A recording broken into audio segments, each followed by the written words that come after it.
We're not so different, you and I. See? I did say that. Very clever. Meanwhile, Please try to understand. You're a man, I'm a woman. We're just too different.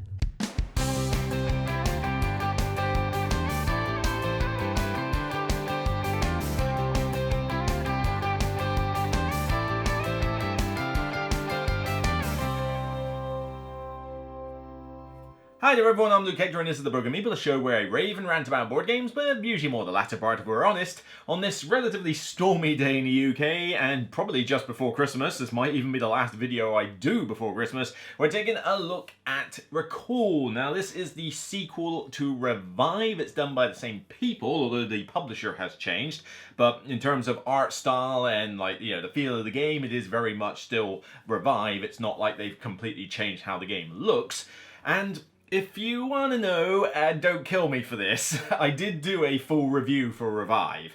And I was kind of like, it's alright, but not great. I gave it a 6 out of 10 at the time. I think nowadays that would actually be more closer to a 5. It's average for me. It's fine, it's a thinky game, but the map element was kind of boring. You really had to get to those endgame scoring bonuses on the other side, and they were not balanced. You basically had every single mechanic and the kitchen sink just thrown together into a blender, and someone hit frap, and that was essentially the game. And it was way too much convoluted and fiddliness going on, and it was dry as a bone. It just, like I say, it was a fine game though. I mean, it was thinky. You made good combo turns. You had the technology tracks to level up, and it got you cool bonuses. And there were good things about the game. But everybody was lauding over it like the best thing since sliced bread, and I was kind of like, meh. So I wasn't exactly overly excited about a sequel coming out, although when it comes to sequel games, especially when people start making the comparison, oh, is this going to be exactly like the previous game? Is this Revive 2.0? Is it completely different? I love seeing those discussions, and I've certainly got my own thoughts about that. We'll get onto that later. But my hope is that when you bring out a sequel game, that you learn from the feedback from the previous one, that you fix the mistakes or problems that one had, and you improve it. And if it is going to be effectively a Revive 1.5 or Revive 2.0, then okay, but then does that mean it's now an improved version of the game that I can go, okay, this is the one you get rather than the other one? So there's potential good stuff to come from this. It's like when you see Disney sequels or, all these other remakes of movies. They brought out that Running Man one recently, and it's like, why would you try to remake The Running Man? The Running Man is a classic 80s cheese movie with Arnold Schwarzenegger in. Why would you try to make a revamped version of that? Revamp something that wasn't good in the first place. That's what you should do, but I'm getting off topic. So Recall is their next big one. A lot of people are buzzing over this, saying it's their best game of the year, potentially one of their top 10s of all time.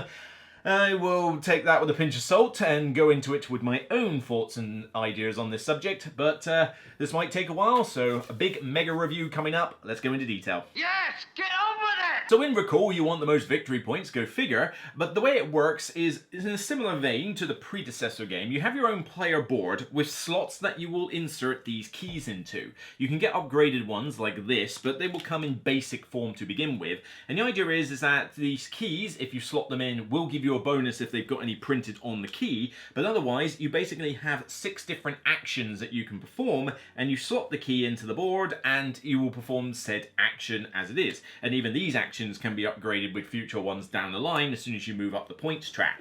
These actions will allow you to predominantly do stuff around the map. So the map is unexplored to begin with. You have a couple of starting hexes, and then everything else is to be discovered later, of which they've got different orientations for 3 major types of terrain that you can build on, water that you can travel over, volcanoes that block your way, that kind of thing. And the idea is that you will move your little meeples across this map, and this will allow you to build buildings across the different hexes. And obviously everybody else is on the same map, so everybody's kind of getting in your way. But these buildings predominantly sit on your board. So for example, I've got, here's one I prepared earlier with a game that I've just been playing like solo games for. And these buildings you can build by essentially not necessarily spending resources, although sometimes you do have to spend resources in the form of crystals, but predominantly it will involve taking your meeples off the board. And when you build these buildings, they'll get you an immediate bonus, like it might get you more of these upgraded keys to use, or it might get you just a one-off bonus, or it might give you some endgame scoring, you know, there's that sort of thing. But the idea is when you take these buildings off your board, they will reveal little income slots beneath, which when you effectively have to recall the keys, you know, unlock them in order to do more actions later, you will be able to get some of those bits of income. Your turns are taken in turn order, and essentially you only have 13 turns in the game. There's not a lot.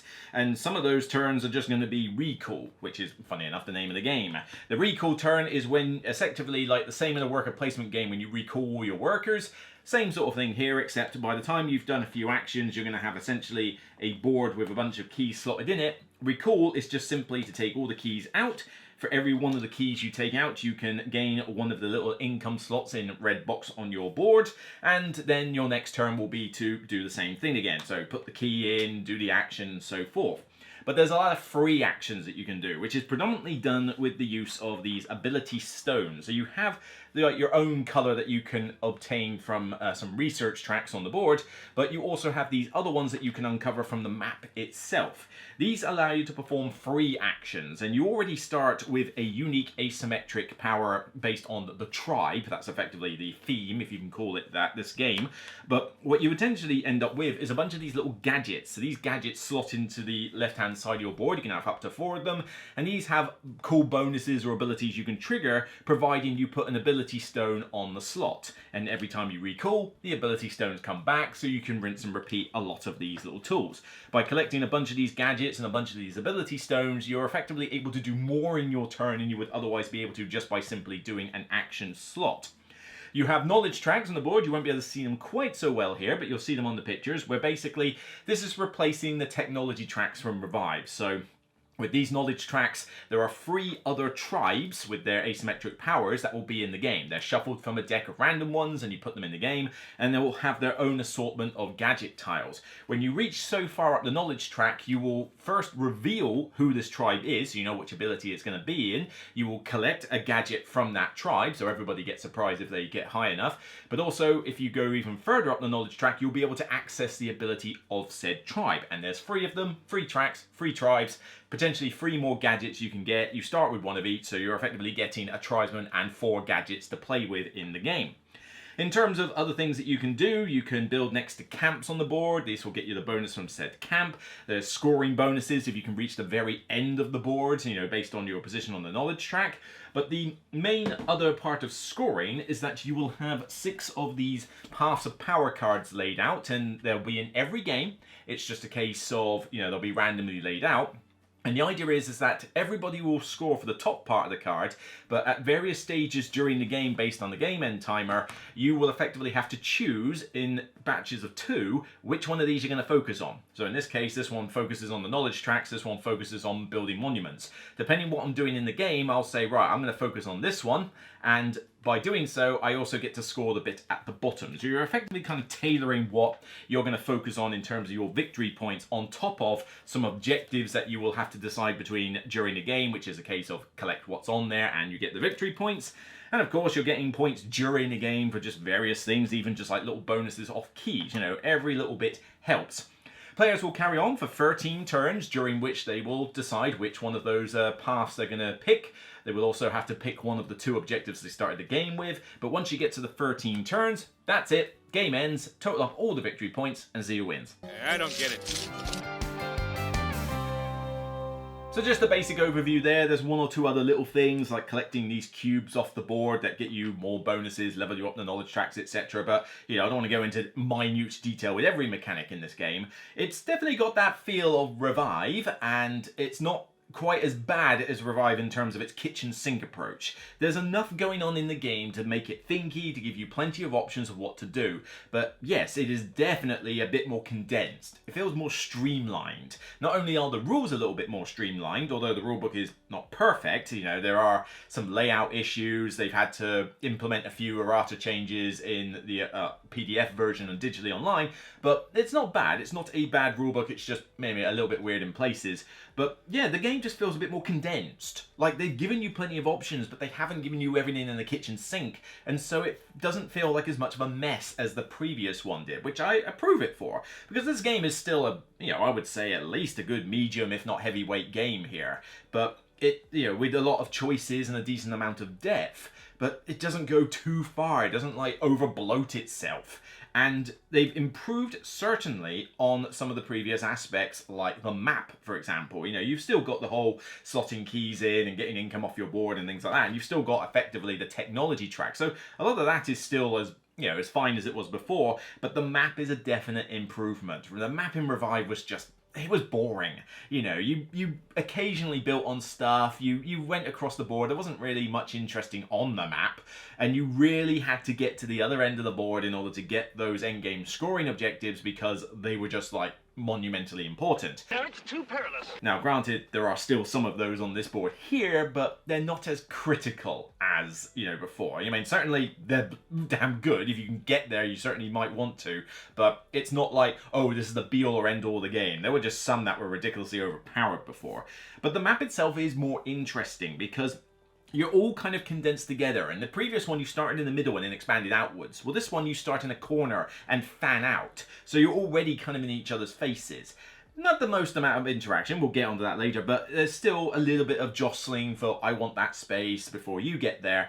And I like that the map tiles are varied enough so that they are different, and there's no, you know, you've only got like a little bit of restriction as to where they go. You know, you've got 2 starting tiles, but then everything else is kind of free-for-all. I like the fact that these do have some good variation. You know, some of these have got like multiple volcanoes on them. Some of them are just basically like water world, you know, and the different camps are obviously going to be a different story for like when you score them.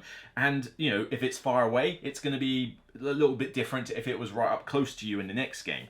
There's enough of them here, you know, it would have been nice if there was even more of them, but I guess they wanted to keep it so that there was, you know, every bonus technically was in the game. It's just a case of where you can find it. But yeah, the map just feels a bit more interesting to move around on. You've got the different terrain, which is how you build some of your buildings. So there's no resource cost other than essentially the crystals and the people you take off the map. But, you know, you can actually travel across the water. One of your actions specifically has water movement. And, you know, in this particular solo setup, you might not necessarily be able to see it, but I've got like a big stream going here. And I took the tile off the board earlier or something, but I had the stream go even further into this area. So, you know, for one movement, I could travel across half the map if I wanted to by using the water movement. So I like that the map just feels kind of, I don't know if the phrase lived in makes sense, but it just feels a little bit more interesting. You know, the map is definitely the focal point here, and unlike Revive, it doesn't feel boring. It is a silly place. I gotta give props that the graphic design is done pretty well here. I mean, the artwork is essentially the same as you saw in Revive, but a lot of this iconography is pretty easy to figure out, whether it's a cost or a, you know, ability you trigger. And if it is an ability on the tribesman that, you know, looks a bit more involved, like for example this one where, you know, you get to convert crystals into crystals and do trades. If it's not already apparent from the symbol, which it kind of already half is, you do at least get an appendix at the back of the book to show you what, you know, what all the weird little rare gadgets do and what the tribes do and what the objective cards do, and the main iconography is in the back. Certainly, I would have preferred player aids for individual people rather than passing around a book. You know, seriously, you charge me 70 euros to buy this game? This is not a review copy. You know, 70 euros, you can afford to put in a few player aids, you cheapskates. Spared no expense. So as much as the rule book could be better, you know, I don't think it's a bad rule book, but, you know, it does have a little bit of ambiguity in places, and it is a little text heavy rather than having pictorial examples. I do wish they'd put in a few more pictures here. Thankfully, the rules are a bit more streamlined to the extent where you will still be able to play the game reasonably well just from reading the rulebook. That's essentially what we did. The first time I played this was at GridCon. We just pretty much did it from the rulebook, sort of a half teach, mostly from the rulebook, and we got into it just fine. I think we only got one or two minor things wrong, and they didn't really impact the game that much, but on subsequent plays, when I relearned it to play it multiplayer and solo, it actually came to me pretty fast. You know, this is not a... You know, it's got a decent amount of depth, but it doesn't feel overcomplicated, and that's a solid thing. We are reasonably satisfied with the events we have seen. Production quality is fine, you know, there's some decent effort gone in here. I mean, I do like these dual layer boards, although they are the classic cheap version that you get at the moment, which is basically that you unbox the thing, and then it's got little stickers that you have to put in various places, the double-sided adhesive, and then you fold it over. Suffice to say, unboxing this takes a while though. There's a lot of cardboard in this box, and these take a fair while because if there's one thing I hate doing, it's peeling off those wretched double-sided adhesive stickers, because they're a nightmare when you don't have excessively like thin, sharp nails.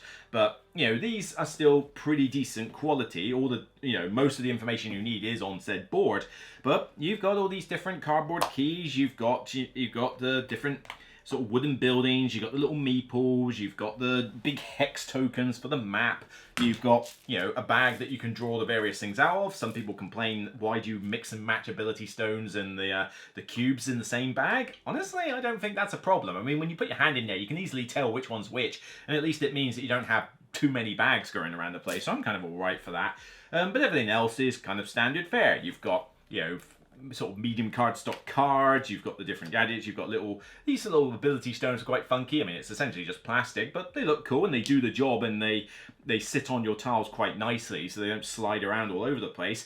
It's a pretty decent production, but it is charging you a lot for it. I think €70 is a bit much for this game. You know, Revive wasn't cheap. I think this one's possibly even more expensive, but I think you could have made this game for a lot less than a €70 price tag. Now, that might be due to location it was made, how it was made, you know, size of the publisher, delivery cost, whatever. You know, there's all sorts of factors that go into the cost of a game, but you are going to have to pay the price for getting this game, and it's no bigger and more grandiose than most other games that we've seen lately. I mean, even something like Covenant, I think, actually costs less money than that, and remember all the pieces you got in Covenant? You get more in that than you do in this, so it's one of those aspects that you do have to bear in mind, but there's nothing in here that I would consider to be terrible, although I do find it a little bit weird that they chose to do the crystals in such a way that they're all the same, like, see-through color, but you have 3 different types of crystals. So you have basically slots on your board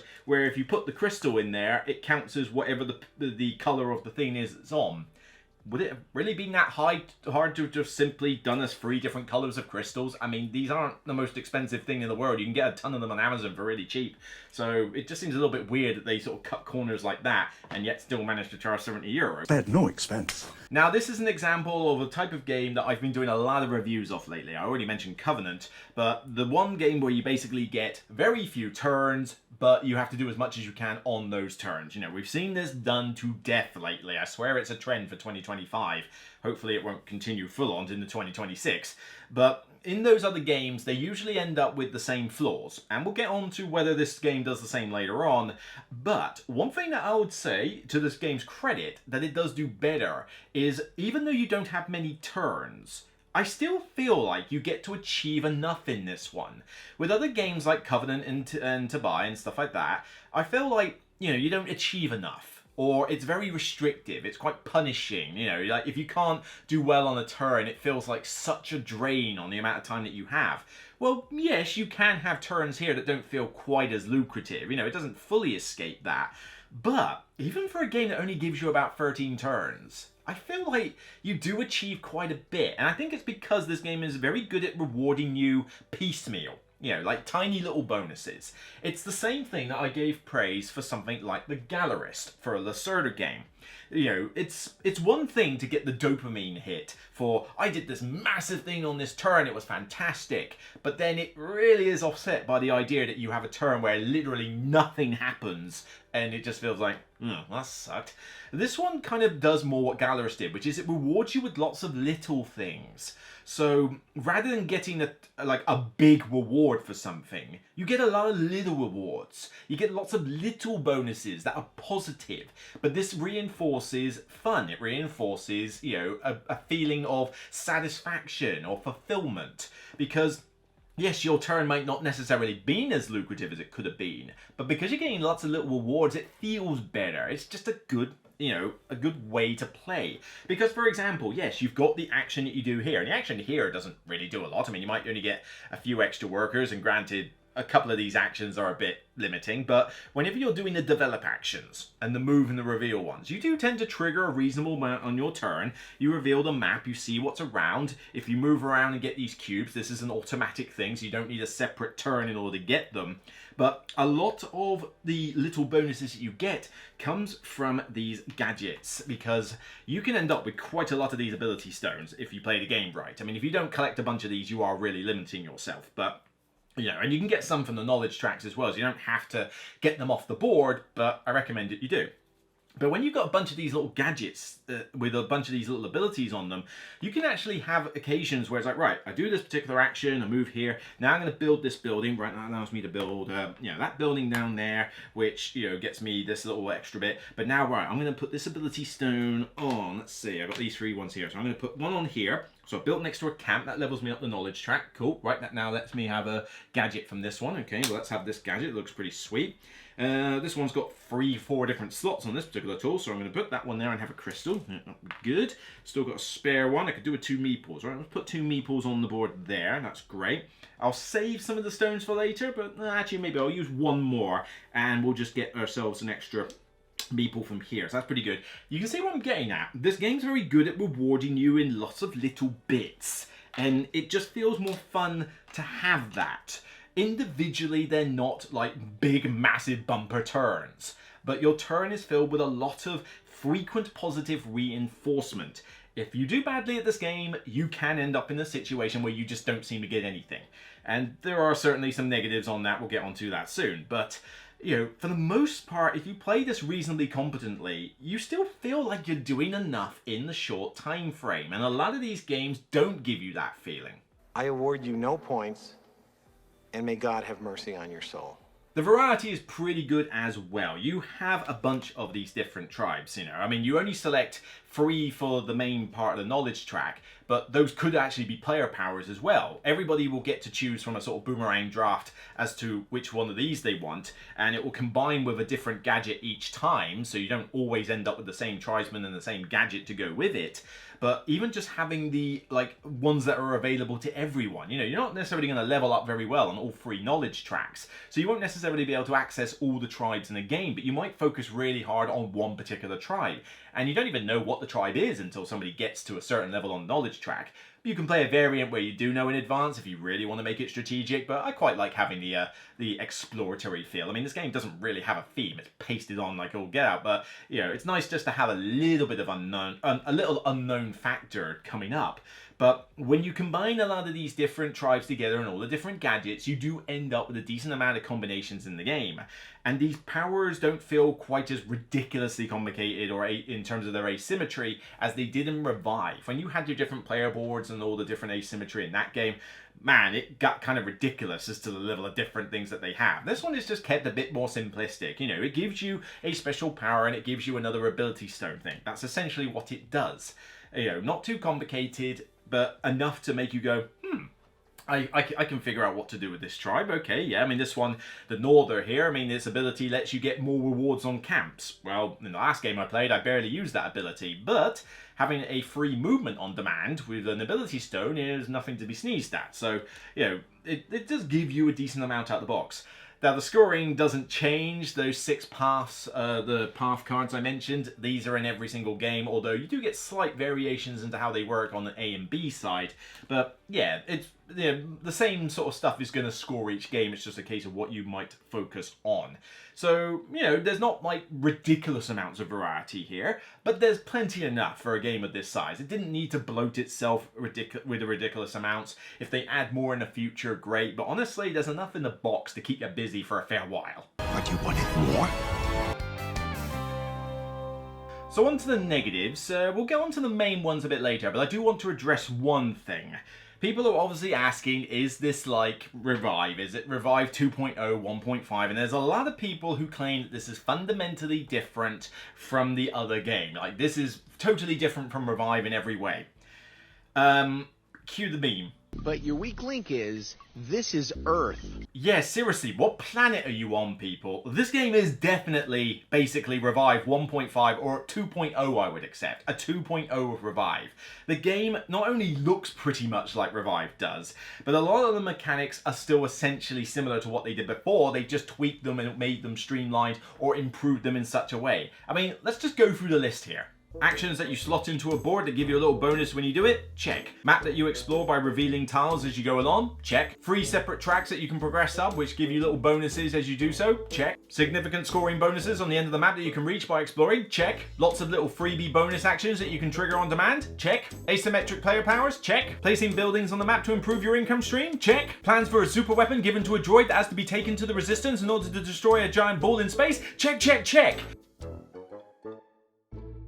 Yes, guys, this game is pretty similar to the previous one. That doesn't necessarily make it bad, but I think get it out of your heads that this is fundamentally a different game to Revive, okay? It is very similar to Revive, but they have tweaked mechanics to make it, feel different enough, but not to the point where I'd say you would need to own both. You clearly will pick whether you prefer Revive or Recall, and stick with that one, whichever one you prefer for whatever reason. But there is no way that I would recommend that you would own both of these on a shelf. Certainly for me, that ain't gonna happen. We'll get to that in the summary and verdict. But this one is, like I say, it's meant to be a 2.0 version. This is not a completely different game.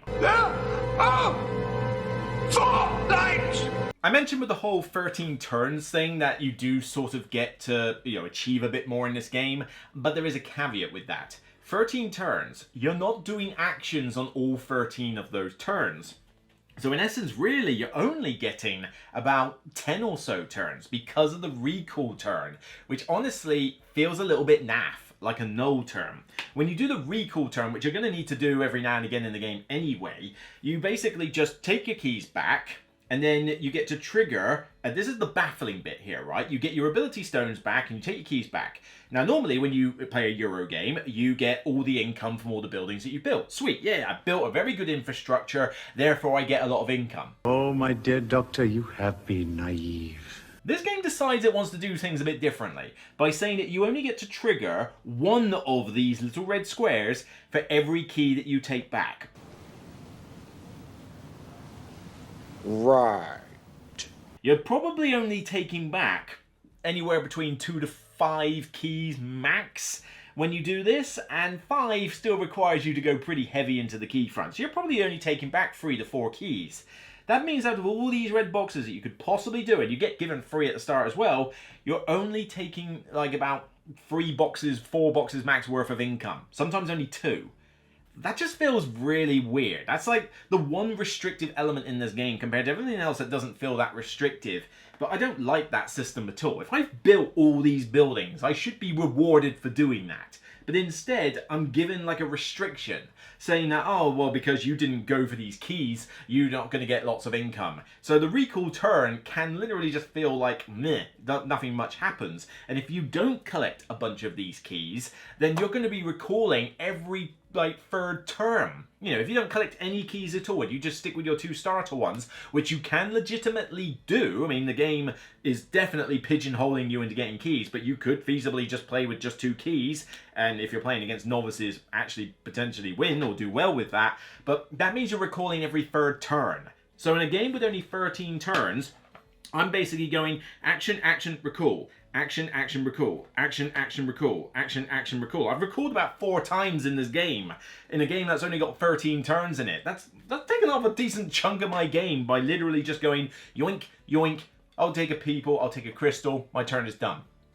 that feels a little bit naff, really. I mean, I would have liked that if you're going to give me a restricted amount of turns, make the recall thing like something you can optionally do at the start of your turn. Don't make it take up an entire turn of the game. Make it like a bolt-on optional phase on your turn. So if you need to recall, you do so. Maybe there's a cost you have to pay. Maybe there's some other penalty. Maybe you lose something in the process. But don't make like 25% of my game with already restrictive numbers of rounds even more restrictive. You know, having a game where you only have 9-10 turns is a little bit, come on.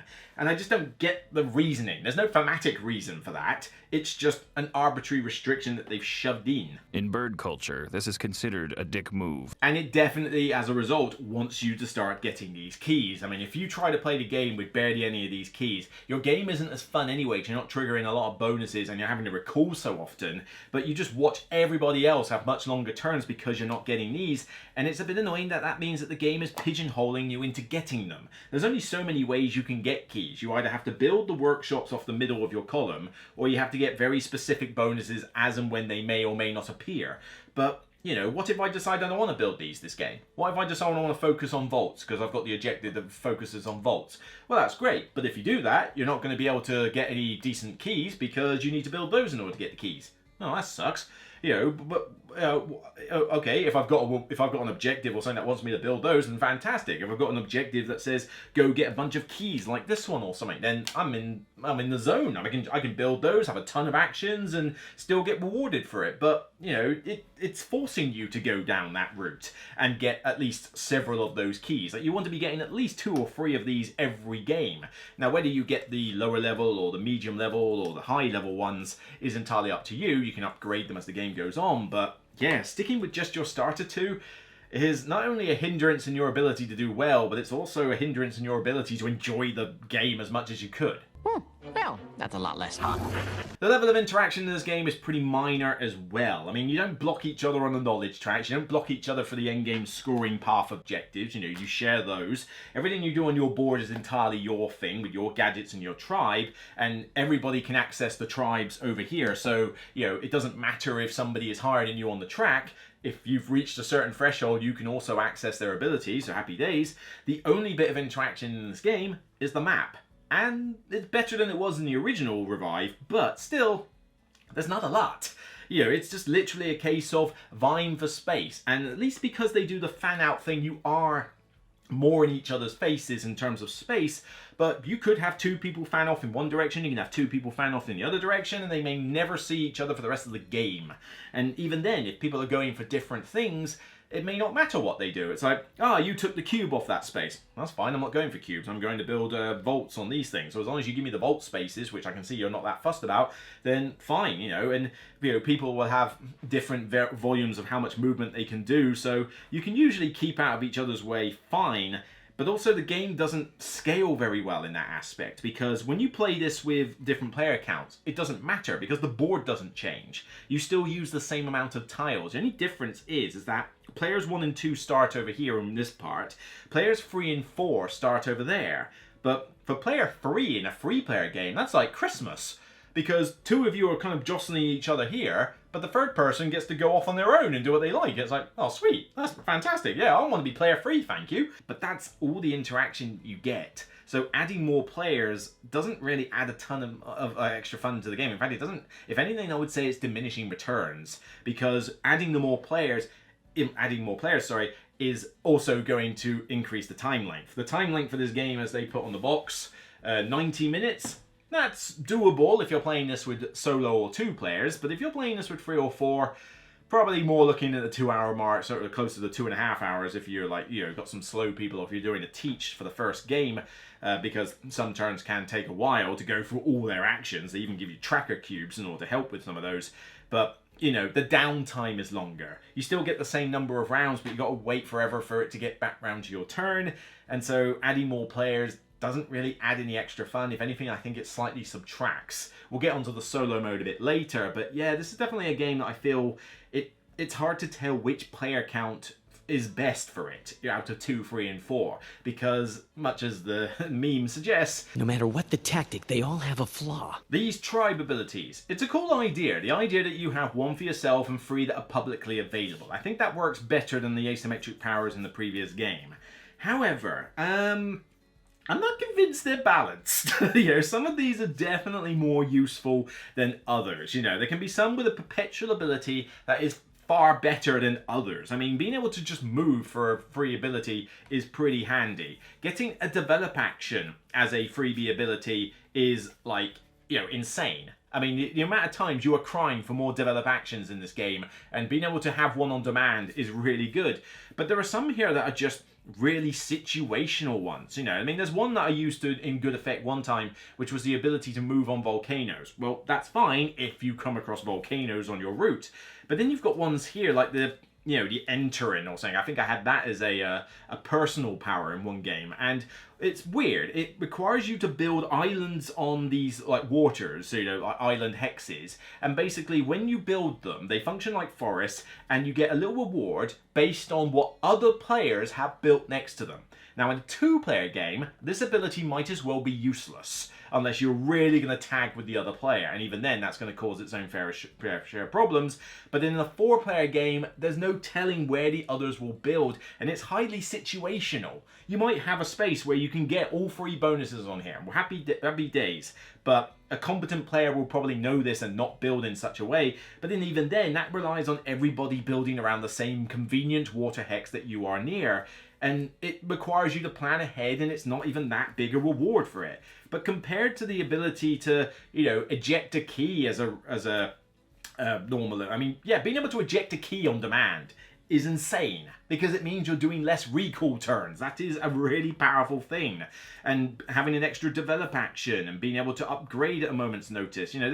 There's some abilities here that are just universally useful, and others that are just situationally useful. And when you have that scenario, unless you make the rewards for those situational bonuses far better than the universal powers, then every time I see these in a boomerang draft, I am going to pick the ones with universal powers pretty much every single time. And, it just feels like some of these I just don't want to see the back end of. The gadgets have a similar thing to it. You get a decent amount of these gadgets, and they can all be useful in some respects. But again, some are just more useful than others. I mean, the interpreter. If you build next to a camp, you can use this ability at the time, if you have an ability stone, to go 1 space up on the knowledge track. What, 1 space? That's it? There's not that many camps in the game, and you've got to go all the way across the map to find them and build in specific places. So you're not going to trigger this very often, and you're not going to get much out of it. But the crystal engine, just get 2 crystals for the sake of a little ability? I want to use this as much as possible, because that's a universally good thing. The exosuit, being able to ignore the cost for taking followers off a space when you do an action, is insanely good. That is ridiculously powerful. And there's a free upgrade, a crystal and a point, 2 movement. These are useful gadgets. But then you get ones that are so, again, based on very situational parts, and it just, I don't know, it doesn't feel like they were properly balanced. There are definitely some gadgets that are grabbed pretty much every game somebody sees them, and there are some gadgets which I have still yet seen to be picked. People have avoided them, or I've avoided them because there's a far better choice somewhere. So it's clear that there are some dud ones in here. Not a lot, I will say in its credit, there are more good ones in both the tribe abilities and the gadgets than there are bad ones. But yeah, there's only so much variety with the tribespeople, and you don't want to have a bunch of them as dead draws. You might as well just take them out of the game at that point. No, come on, man. You get a Series 4 of the atomizer, I get a little midget cricket. Oh, yeah. So now we come to the solo mode, and if you want further proof that this game doesn't have a huge amount of interaction in it, then just listen to this solo mode, because I kid you not, all you do to change it into solo mode is normally at the start of the game, you end up with 2 of these objectives, and at some point you will discard one of them, get the bonus off it, and this will be the one you focus on for 15 points. This is what solo mode is. You instead take 3 objectives, and then you discard one of them and get the bonus, and then you have to meet these 2 objectives in order to effectively win the game, but you still only score 15 points regardless of having 2 of them. And that's it. Yeah, that is entirely the changes for solo mode. You want further proof that interaction is a byproduct of this game, it's like, that's it. Now, that may sound like, oh, the solo mode's a waste of time. It's not, but it's still not perfect, because there are some advantages here. Firstly, you're still doing all the normal stuff you do in the multiplayer game here in solo mode. You get to go around the map, you get to build on spaces. In fact, you don't even have contention for the spaces. So basically, you don't explore very far, which is a bit of a negative. You know, you don't actually get to see a lot of the map. But because people aren't in your way, you can pretty much just hang around on the first 3 tiles that you flip and just go, yeah, I've got everything I need here. That's all I need on these 3 tiles. I'm, you know, fine to do as I please. But the other benefit is that the game goes super fast when you play this solo. 90 minutes on the box is completely unrealistic for a 3 or 4 player game. For a solo game though, I dare say you can actually do it faster. You know, once you get the hang of setting the game up, which is, you know, in its defense, actually not that long a setup actually. It's pretty speedy in that regard. But you actually lose track of what round you're on sometimes. You know, I played the first solo game of it and I thought, well, I've done this, and I've done this, and I've done that, and I've done that. Cool. Oh wait, that's round 4. Jesus, it's like you're used to doing that much in round 1 or 2, and it's like, wait, that's 4 turns of the 13-turn game that I've just done in the space of like 2 minutes. What happened to then? We passed that. When? Just now. We're at now. What's going on here? And obviously the turns do get longer as the game goes on because of the being able to do more stuff. But yeah, if you're used to this game and you've got the rules in your head, you can snap out a solo game of this pretty damn quick. You know, certainly a lot faster than a lot of Euro games out there.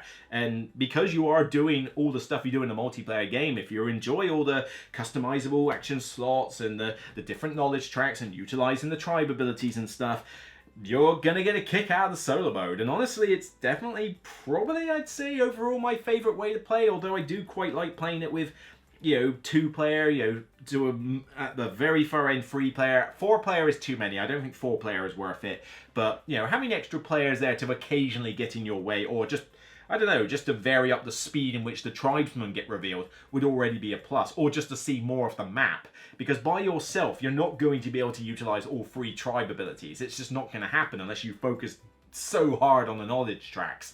And, you know, whether that's a good idea or not is up to you. But you also don't explore much of the map. But at least with other players, the other players will probably explore the map. And if you're focusing on a particular knowledge track, they might focus on a different knowledge track. So you get to see the tribesmen come out more often. But it's not entirely just get the 2 objectives. There is a digital web app that you can log on to. Well, if you don't log on to, you just access via a QR code in the rulebook. And basically what happens is you can key in the combination of tribesman and gadget that you had, as well as the tribesman and gadgets that you have out in play. And effectively what it has is people can log their high scores from that combination or those tribes, and you're effectively trying to beat what other players have logged. It's a good idea in concept. I'm not convinced it necessarily works in practice though, because bear in mind, you're effectively playing against people who A, know of this and actually will bother to, you know, do this sort of thing, but also you're probably playing against scores made by people who have either played this game a million times and so can get a high score all the time, or had a game where things just swung their way and they got like really fortunate with the placement or the type of combo that turned up or something. And also, there's nothing to validate the score that's in the app. So when I see, okay, I use this combination of tribes or, you know, whatever, and, you know, let's look up this random combination and see what the high score is. And it'll say, in the last 30 days we've had, you know, when I get a score of 120 something in the game, it's like, okay, I did all right there. And then you see 90, 120, 150, 150 something, 170 something, 256. Is it, wait, hang on a minute. Wait, no. You know, 250 something points. Are you sure? You know, breaching 100 requires you to do reasonably well, okay? I can understand that if you get the right combo or things just really aligned for you, you could get into the higher bracket of the 100. So you could get into the 150 to 170 something. I reckon that's doable, fine, if you've done really well at the game. 200 plus though? I mean, the stars had to align for you there, or something's a little bit fishy here. And if you don't believe me, then try and beat my tribe score next week when I submit a score for 562 points for a particular tribe combination and see if you can beat that. No, you can't. Don't even try. So, pros and cons and comparison aside, is Recall better than Revive? Bottom line, yes it is. Now, it wasn't exactly the highest benchmark to go up against, so that's not exactly taking it to the realms of this is the best game of 2025 and it's the greatest thing since sliced bread. No way, I'm not going that far. But this is definitely Revive 2.0. It is pretty much, a similar game to Revive, but with the mechanics tweaked, streamlined, more condensed, and easier to deal with. It's less fiddly, it's less, there's certainly a lot of actions that you've got, and you've got to remember how you do them, but you do have ways to track them. But overall, things just aren't as fiddly. It's not as messy. They didn't just frap everything in a blender. They actually feel like, no, you know what, we've taken as many mechanics as we need, and this is good enough. If anything could have been stripped, then maybe the whole cube thing could have been stripped from the game. But even then, it's a relatively small part that you can ignore it for the entire game, and it won't fundamentally change the game for you. But this is definitely Revive 2.0. And honestly, it kicks the crap out of Revive. There is no way that I would say, in my opinion, that I would own Revive and not this one. This one is the better of the two games easily. Easily the better of the two. This one is effectively killed Revive for me. I don't want to play, I didn't particularly want to play Revive again anyway. This is now certified that I don't want to. If somebody's going to play Revive at a convention, I'm going to skip it because they haven't got Recall. But that's not to say Recall is fantastic. I still have some problems with some of its restrictions, like the way it gets income, the fact that the multiplayer player scaling is a little bit off in the way, and the solo mode, is pretty bare bones. I mean, yes, you are doing the fun mechanics of the game in solo, but achieving 2 objectives is actually not very difficult. But then you have to go up against the somewhat inflated scores on the app is like your thing. It would have been nice if there could have been at least some kind of AI system in here that gave you some other competition to meet, something more than just meet 2 objectives, which are pretty easy to do. It at least gets you to have fun with the mechanics, but it's just not as fully fleshed out as solo mode. Like, I can't see myself wanting to return to this game over and over again to play it solo, because as much as it's super fast and still gives you some enjoyment, I don't know, this is not enough of a draw to bring me back every time. But there is still a decent amount of depth in this game in terms of the options that you can do. I don't like that you have to recall, like 20%, 25% of the game is just recalling, which is a very null and uninteresting turn, especially with that income restriction that I mentioned. But it does feel that you still are able to achieve a reasonable amount in the game compared to other games in this type of genre of low turns but high combos that I've done before. This is definitely, I think, probably the best example of the ones that I've played this year. To buy Covenant, this one, and I know there's been 1 or 2 others, this one is definitely probably my favorite of those. But I'd still have to contend with some of those flaws I've mentioned. The balancing on some of these tribes is still a factor. The fact that you are pigeonholed into getting these keys if you want to actually be able to achieve a lot in the game is still, a concern. But overall, it's still a decent product, and that price tag is still pretty high. I think it could have come down a good 20 euros or something. I think could have been stripped off the price tag and still giving you a similar production quality. It's asking a lot, but you are still getting a good game, and I can see why people enjoy this. I, for one, will give this a 7 out of 10. It's a decent game.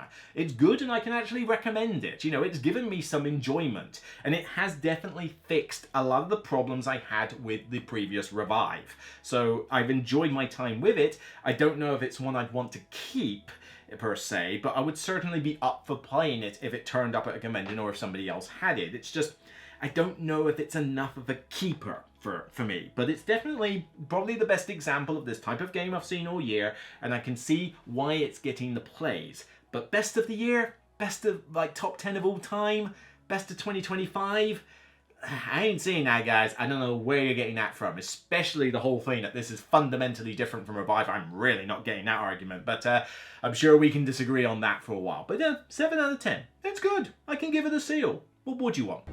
Open his head!